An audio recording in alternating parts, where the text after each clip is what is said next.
Welcome back to Cheeseburgers of the World. We're going to explore the globe together. This time we're going to start off at Cuba.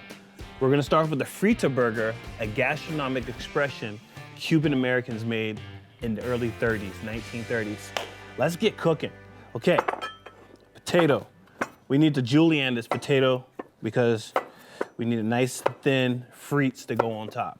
I know a lot of you guys like French fries on your burger, so Cuban burger was actually the first burger to do that.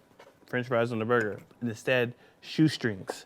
This burger was created by some amazing African and Spanish immigrants that immigrated to Cuba. The burger is incredible. You can find this burger in Little Havana, Miami. There's a couple really cool spots that you can get there. I'll name them later. So this is what you're looking for. You're looking for this right here, that right there.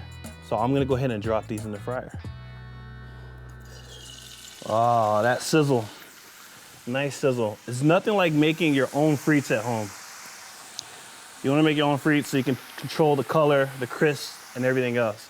Now let's get making this actual burger. So, consists of chuck, onions, garlic, and chorizo. We're gonna mix that all in there. Typically, American burger is just beef. If you add ingredients, sometimes turn into a meatloaf. So let's get to this. I wanna do a nice fine dice. We call that a brunoise. You wanna get these onions in the burger. It's gonna add so much flavor to it because it's gonna caramelize on the grill, which just is gonna be something that, you know, a flavor that some of you guys had before and maybe some of you haven't. So you don't have to get the whole onion. This is about a pound of beef. Toss that in there. And your garlic, you wanna smash your garlic. Get your garlic nice and smashed because you want a nice small pieces in there. Some people don't want all that garlic flavor. I kind of like the garlic flavor as much as I can get. You also can roast this garlic if you want to, and then add it to your mix, which is gonna be garlic, chorizo. There you go, nice chorizo. Get some nice wet chorizo. Me and wet ingredients always do well together. Perfect. Paprika. You know, you see how I'm just like free measuring right here, no measuring spoons whatsoever, just free measuring. It's gonna taste great.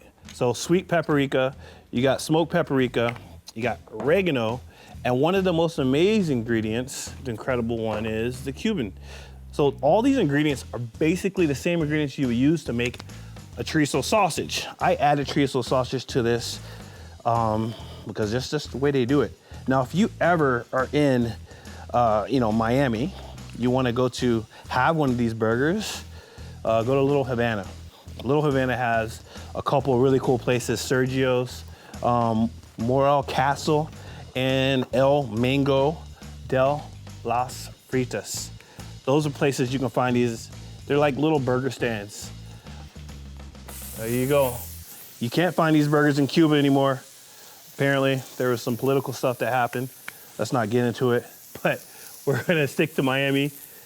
Now, that's your patties right there. They're cooking. You can put a little pressure on them. You're gonna get those onions, they're gonna caramelize on this grill. And that's gonna add so much flavor. This is a burger that doesn't have cheese. Cheese is a great add-on to a burger, but here we're not adding any cheese because cheese was one of those luxury ingredients. And if you can think about the history of Cuba, not a lot of luxury ingredients back then. You wanna get a lot of pressure here. So let's talk about this sauce. This sauce is basically tomato, some honey, some hot sauce, some vinegar, and it comes out as a nice little thick paste, if you can see that. And this is gonna be the only sauce that you're gonna put on this burger. It will add an incredible zest to it. Everything's cooking perfectly.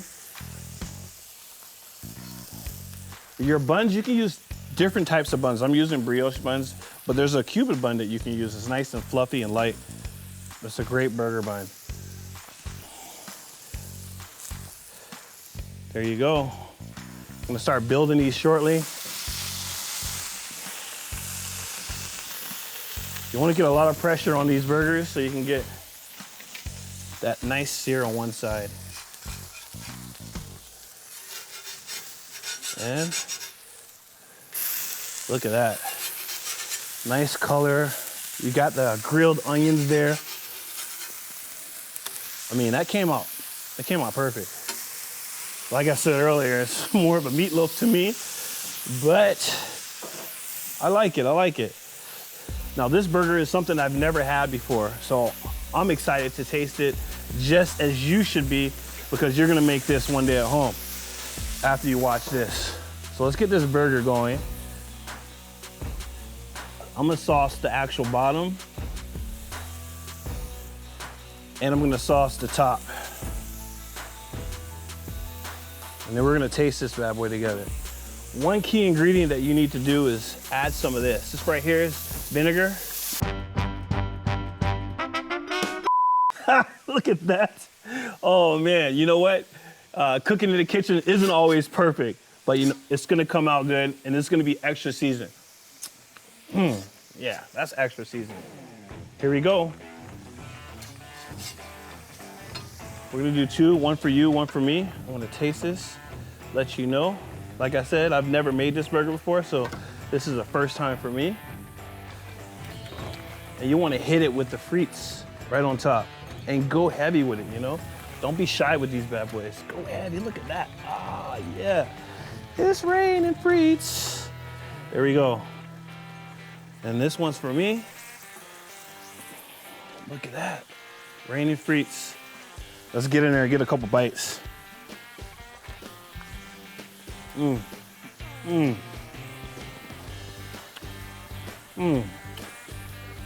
The sweetness,